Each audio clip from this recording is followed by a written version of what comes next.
Novak is a frazzled but grinning mother of 5-month-old Libby and 2-year-old Portia.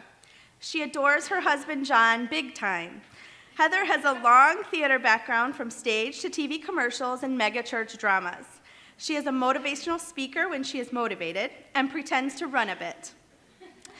Heather writes radio commentaries for a local NPR radio station, and she blogs about living her love at Live Your Love Out Loud.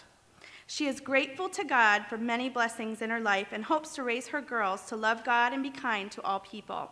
Heather's piece is called Reluctant Motherhood.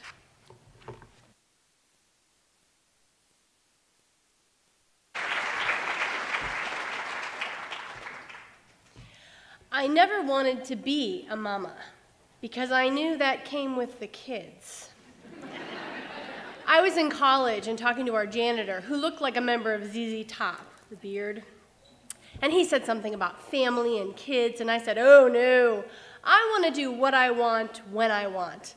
And he said, that's how you get kids. I laughed, but I knew I was not interested. Some of you wanted to be mamas out of the gate. You were babysitting when you were old enough to sit up and have another baby placed in your lap. Some of you didn't want to be mamas either, and now they're in high school and you're not sure what happened. What I can tell you is that we are in a constant learning process, and we're all in this together.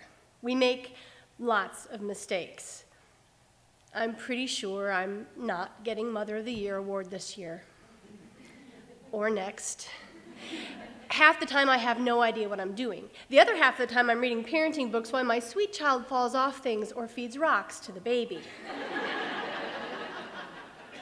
You know, you're not getting Mother of the Year this year either, so don't look so smug. It wasn't until my late 30s that I met a man who I truly could not let get away. John was a perfect mate for me, except John wanted kids. We were dating, and he said that if this progressed and got more serious and led to marriage, he knew I didn't want kids, but would I be willing to have them?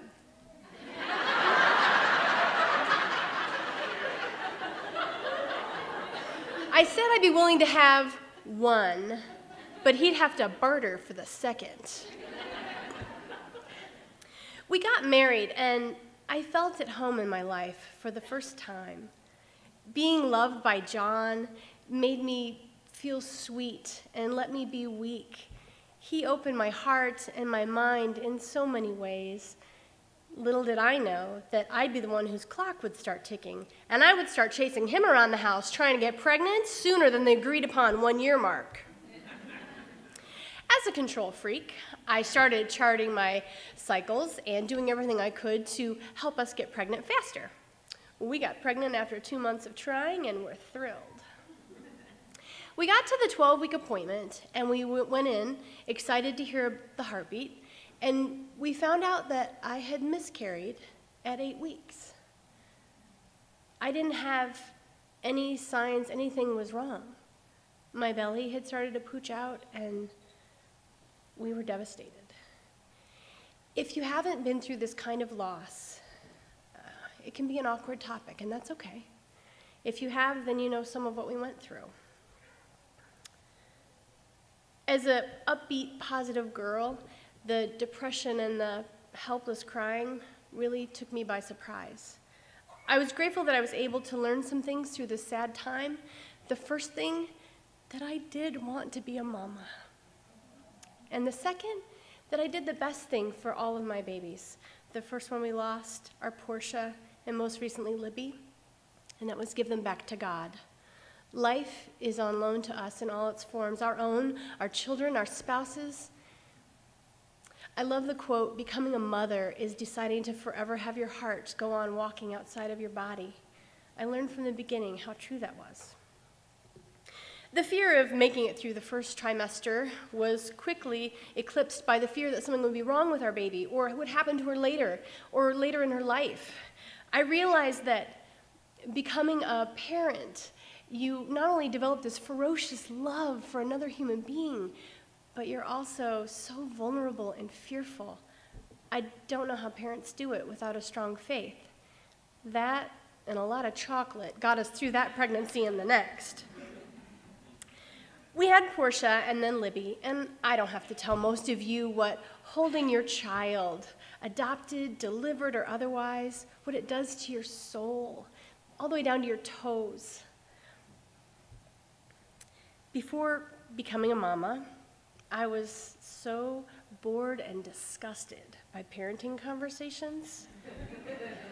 Didn't these people have anything else to talk about or think about? I laugh at myself, at my pre-mamahood selfishness on a regular basis. I openly mock myself at how fascinated I am by the most mundane daily details of my two girls.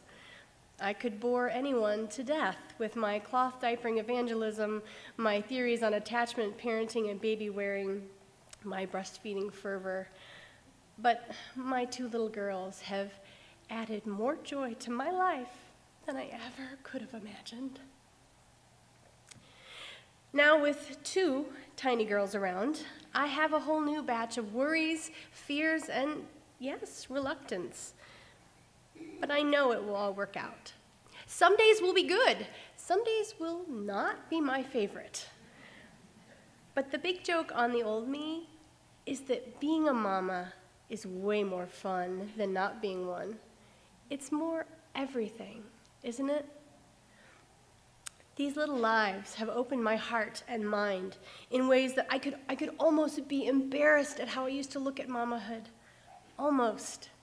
But I'm glad I learned the hard way, because it makes every day sweeter, every piece of knowledge deeper, and my love for my family deeper than my love for myself.